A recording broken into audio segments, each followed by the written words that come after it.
tous azimuts. Peuple congolais, il est temps de nous lever, de nous serrer les coudes et d'agir pour défendre notre patrie, notre intégrité territoriale et l'intangibilité de nos frontières. La République démocratique Batela Ekolo, Bendele Koyate.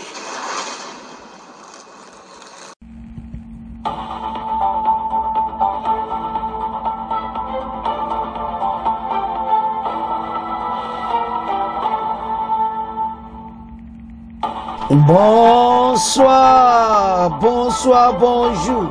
C'est Congo News 24. Bande Kodanga, comme toujours avant de commencer notre émission, nous disons merci à Dieu. Nous disons merci à nos chers abonnés et téléspectateurs qui nous suivent partout dans le monde et en RDC. Bande Kodanga, soyez les bienvenus. À la une, chers téléspectateurs, on va commencer cette émission Bandeko avec Walikali. Obalobaka somo Bandeko Nangai, Makamboza Mineni.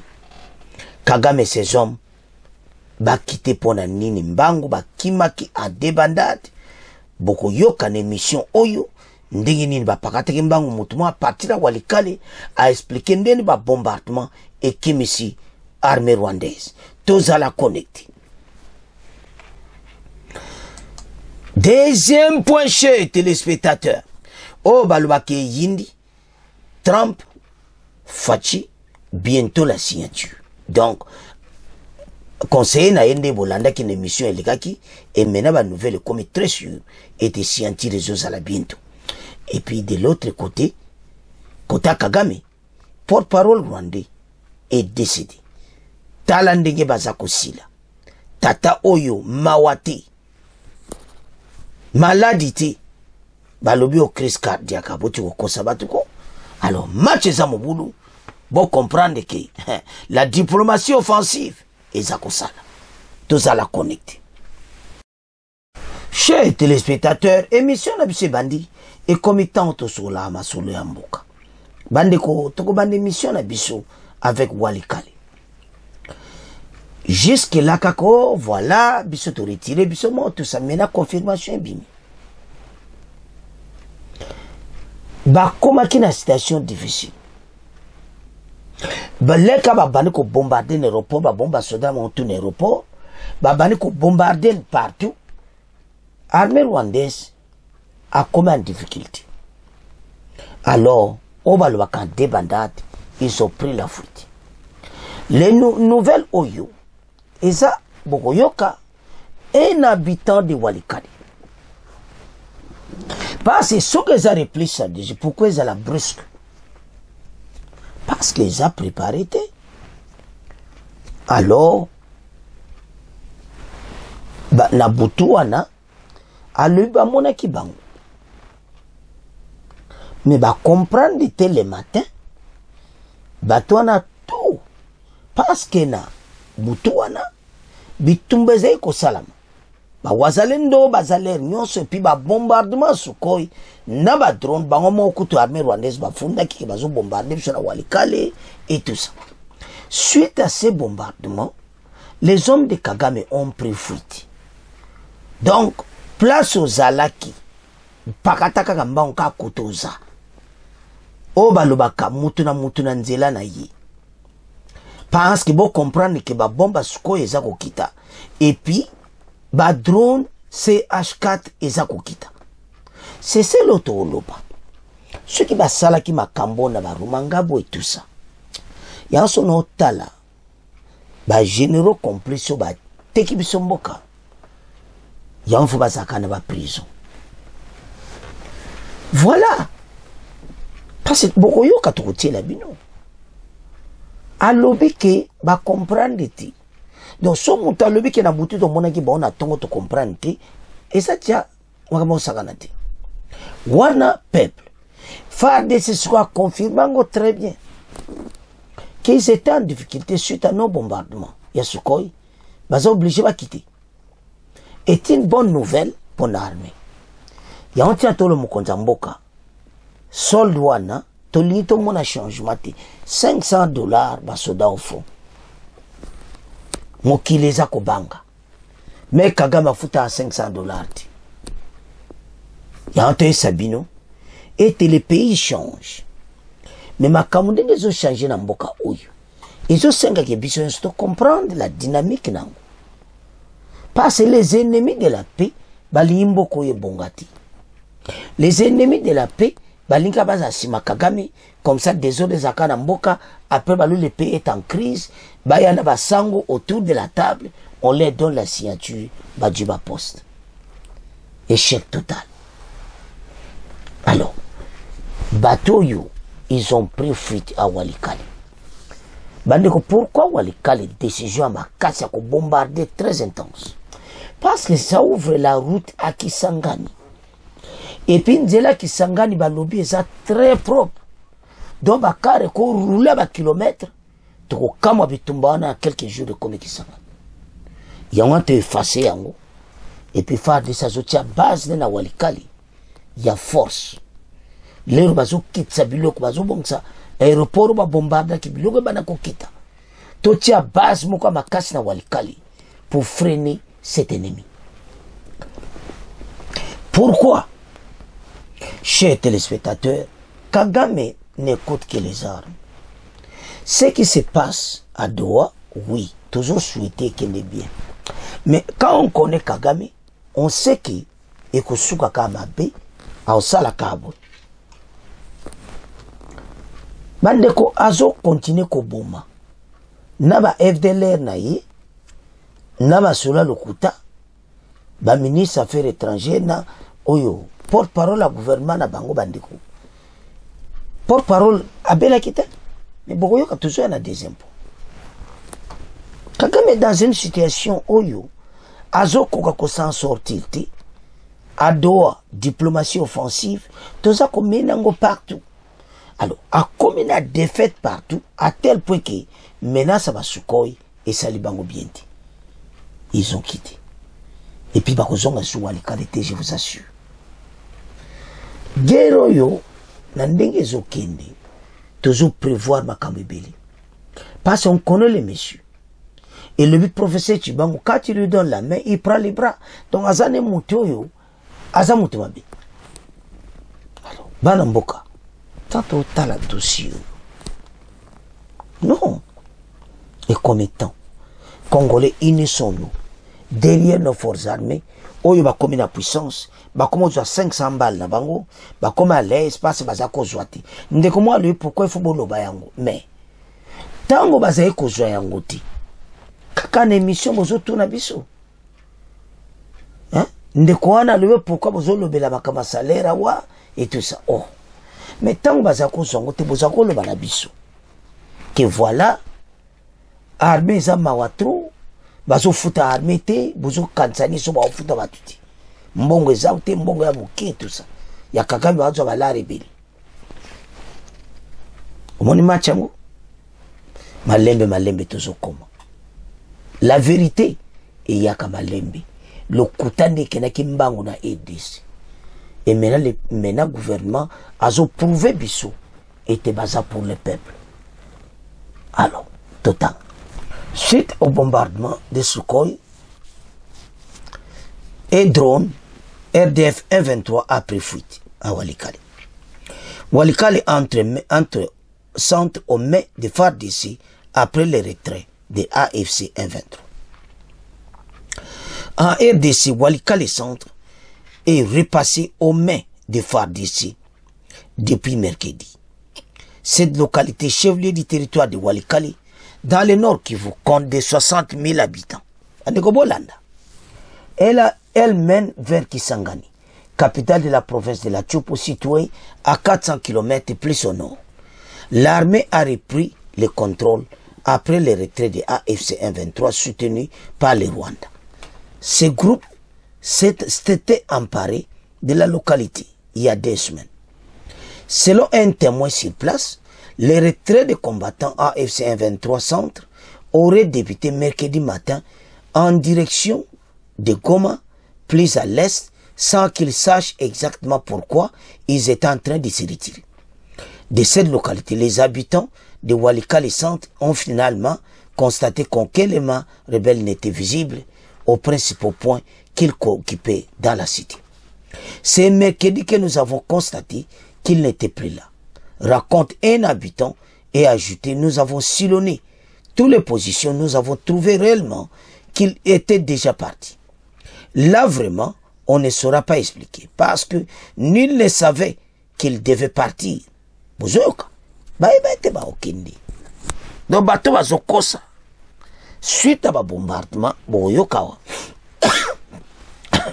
ndi bakendeki parce que nul ne savait qu'il devrait pas dans la soirée que cela ça va arriver. Tout le monde était étonné de voir qu'ils sont partis. La réoccupation de la cité par les FARDC, c'est aussi un soulagement parce qu'il y avait des pillages. Dès qu'ils ont appris commerçants à retourner dans leurs habitations. C'est déjà un espoir. Nous osons croire que ça va aller. C'est à ce moment-là que les premiers soldats congolais accompagnés des Wazalendo sont arrivés.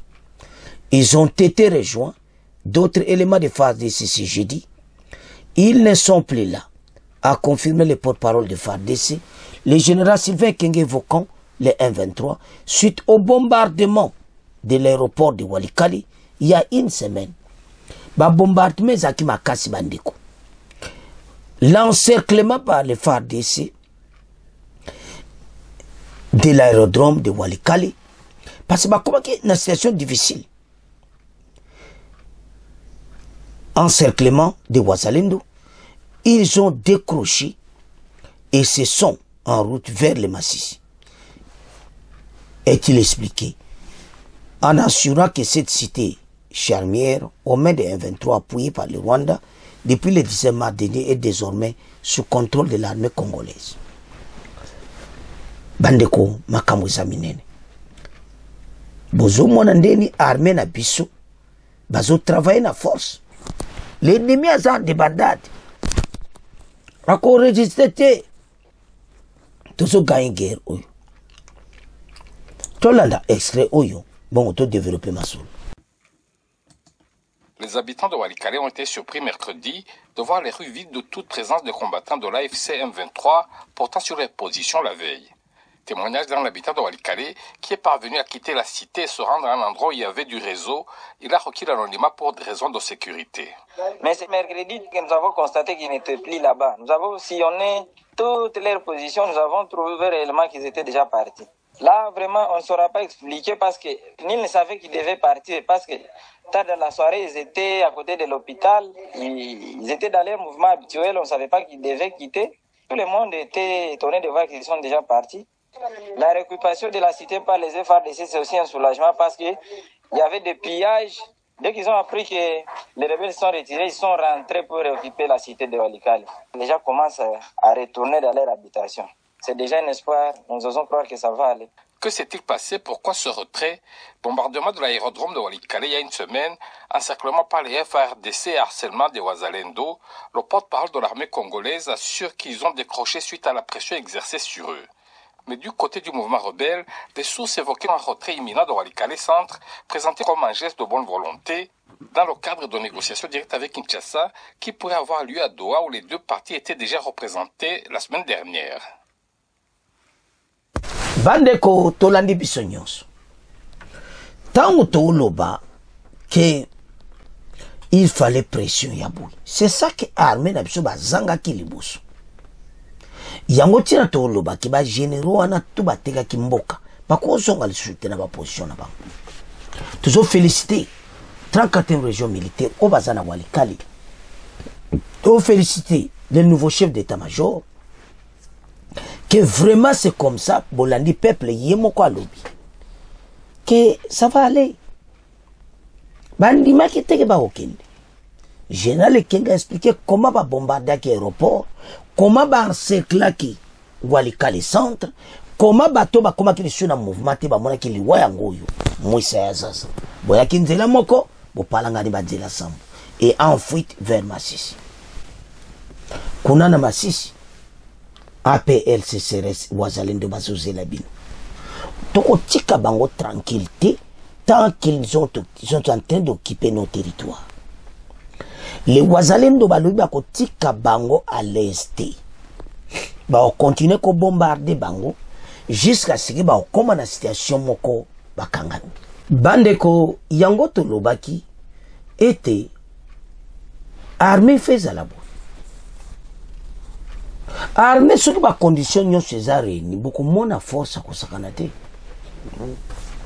Pour vous comprendre parce que les Wazalendo bazo travailler sous coordination Fardis. Donc ces jeunes ba sali masolo kitoko. Ceux qui se quoi kaka bombardé, bango ba kemba mo sur place. Donc ces gens ba comment une situation difficile, combien ba minéré ba donc ba arme ba tikiwana ba minéré biloko belé. Parce que ba kena qui brusque. Ba bombarder les gars est tellement trop tard que soit sac ya coltan, so sac anino bo timola ki moi ezati.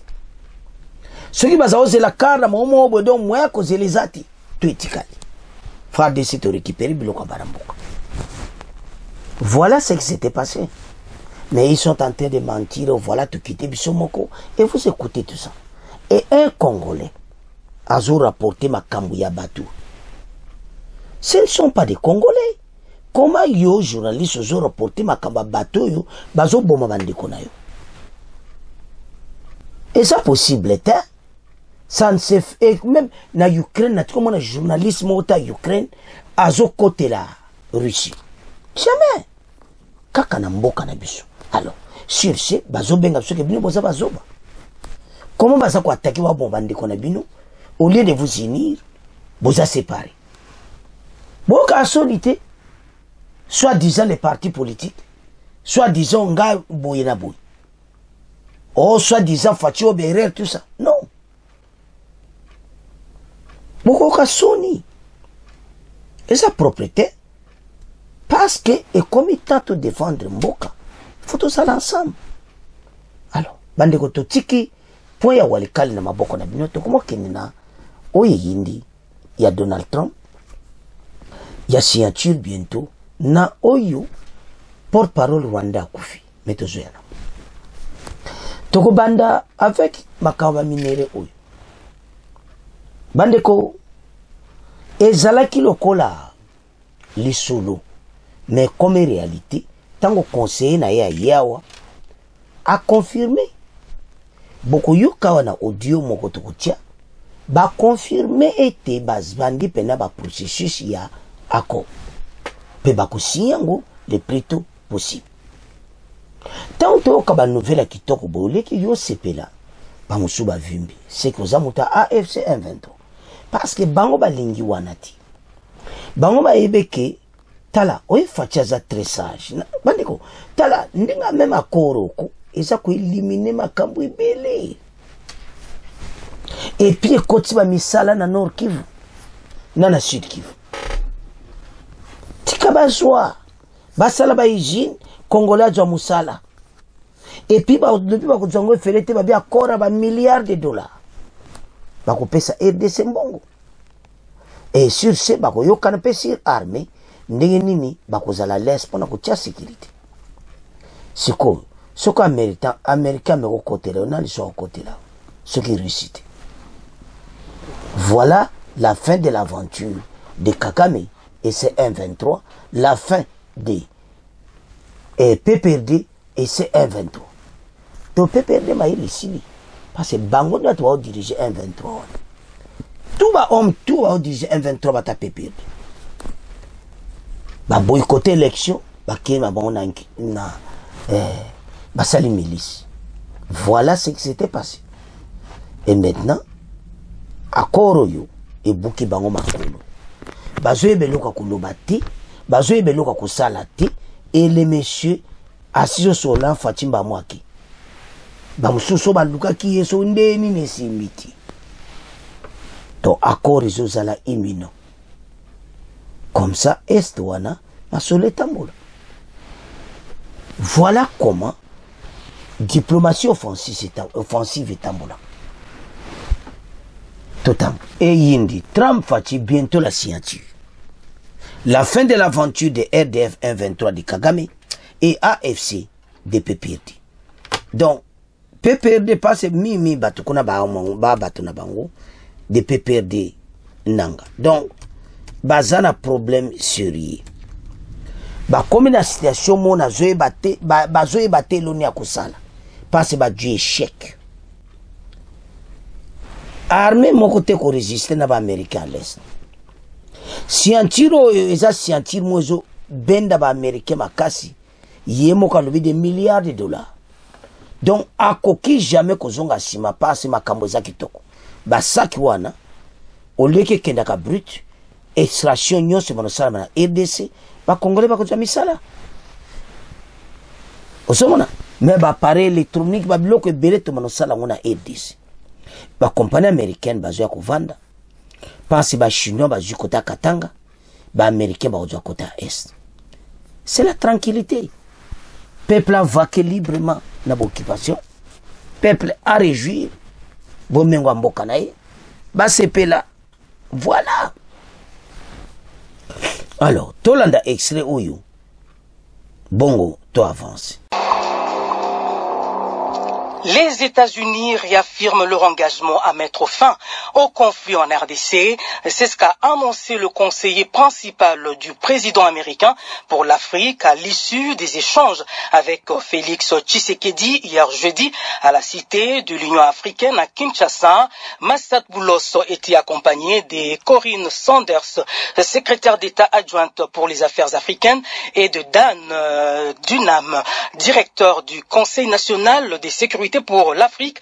Selon une dépêche de la présidence, les discussions ont également porté sur les perspectives économiques entre les deux pays qui entretiennent une coopération stratégique. Kinshasa a proposé à Washington un accord sur les minéraux. Les propos de Massad Boulos dans cet extrait choisi par Étienne Lissumbu.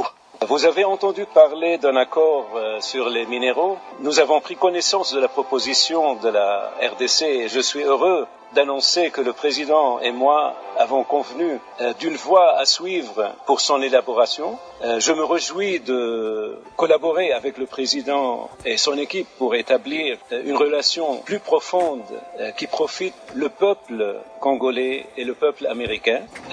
Stimuler les investissements du secteur privé américain en RDC, notamment dans le secteur minier, est un objectif commun qui contribue à la prospérité de nos deux pays. Il ne peut y avoir de prospérité économique sans sécurité. Donc, nous avons également discuté du conflit de l'Est de la RDC. Nous souhaitons une paix durable qui affirme l'intégrité territoriale de la RDC et la souveraineté de la RDC et jette les bases d'une économie régionale florissante.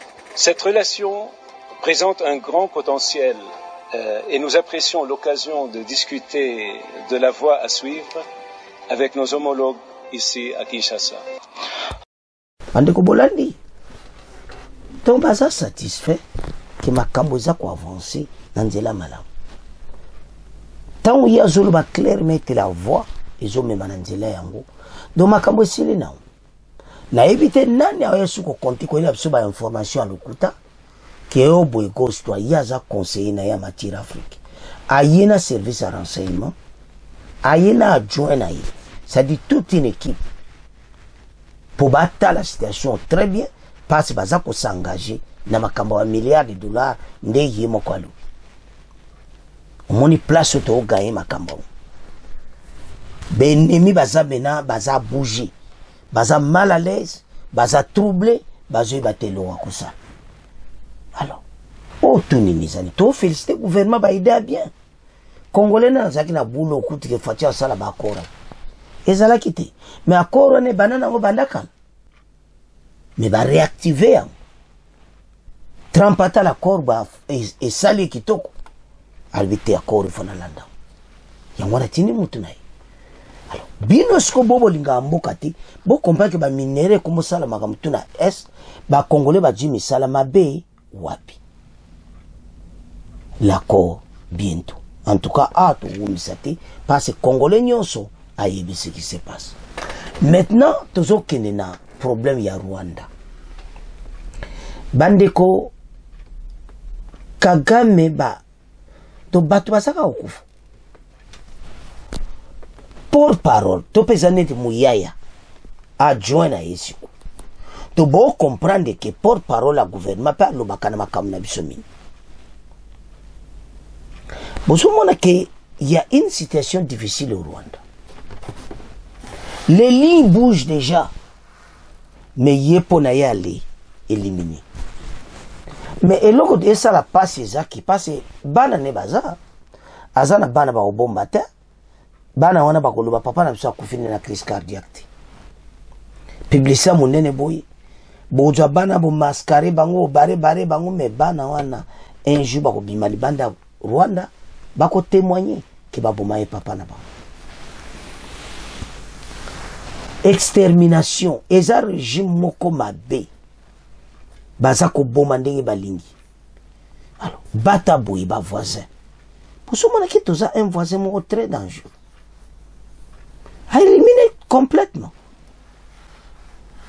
mutabilité mbala molo ba yela abatu crise cardiaque na memangambu au conseil ka makam nana epsi bino ke za crise cardiaque tato boyebi figure zeyebani alobaka na makama RDC à partir de mission belé mais tant qu'aza utu au Rwanda akoza sacrifier na compte ba FDL ya lokuta match za mugulu total en français zanase qui gagne le 4 avril 2025.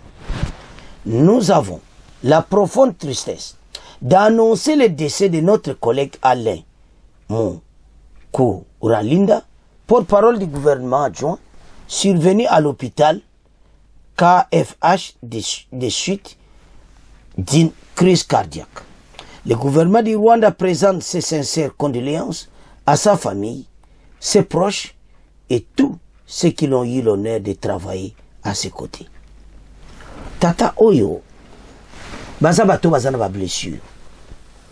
Makambo ebele mwe ba lobezati. Bayebi ke baza devant lui un dictateur. Donc na Rwanda eba na kaka so parce que le coma diplomatie zopola. Selon yazo monaki ba fuite information na bango za kobima. Eza ngote la diplomatie a fatie ya tellement makasi. Kaga mozobo mabata watu pamba. Bango ba trahir oti. Bango ba travailler mais comme baza devant situation moko makasi. Ba comme coincé. Et puis tant ba vérité zobi ma côté diplomatie congolaise. Alors, ba porte-parole rwandais, il faut ba rapporter. Alors, si vous rapportez ndenge za, vina ezate. Do tata oyo a reporté ki masolo ndenge zali. Voilà la situation où ils sont en Rwanda. On élimine, on écrase, personne ne parle. T'as la monde en Ningeza. Oh, crise cardiaque. Ah, Kagame. Pourquoi c'est la montée de crise cardiaque? Ah, bande konangai batoyo. Et ça passe. Kagame a un problème sérieux. Azo kamwa. Les loyaux aident ça comme si ba signature aux États-Unis. Chose au monde, ils ont koningana. Tout développer ma soul. Voilà. Il est mort. Balobi crise cardiaque. Mon tawa ta bela quitté. Le bazaki na famille naï. Azaki enfant dans le botan naï. Avant qu'il akene l'hôpital. L'élimination me redire. Bah, est-ce que ça ne peut pas poisson, que ça makambo belé. Ma soto tala makambo yo. Bateau baza bateau mabe. Ce qui va jouer, c'est fini. Tu es parti. Donc, tout ça en face de nous, un voisin à mystique. Mais, biso, tout travaille dans l'unité. Bandeko, eza makambo très important. Quand le pays est attaqué, il faut battre la différence dans mon tout ça. La force de diplomatie, t'as même Rwanda. Entre Bango combat problème. Pourquoi ce monsieur est décédé? Point d'interrogation. Et c'est sa crise cardiaque. Il y a solo wana. A koufi na crise cardiaque. Tunanga totunana. Donc on voit clairement qu'il y a un problème. Et senga ba congolais ba comprendre que ba comme une situation difficile. Kagame azana système comme ba battre le kola bango comme de Hutu-Rwandais. A comme même on a RDC a comme si on ba FDLR. Kaka yeli soit y attaqué bango, a lui voilà RDC azo bomba FDLR. Azo coopérer na ba FDLR ba bomba tous. Et on tue encore les ces Hutu. Ba lo akito coopérer na bango to bomba tout tikuna. Nous sommes dans un mawa. Alors, Banamboka, tu commences à faire mission. Vous continuez à s'abonner, vous partagez. Au revoir.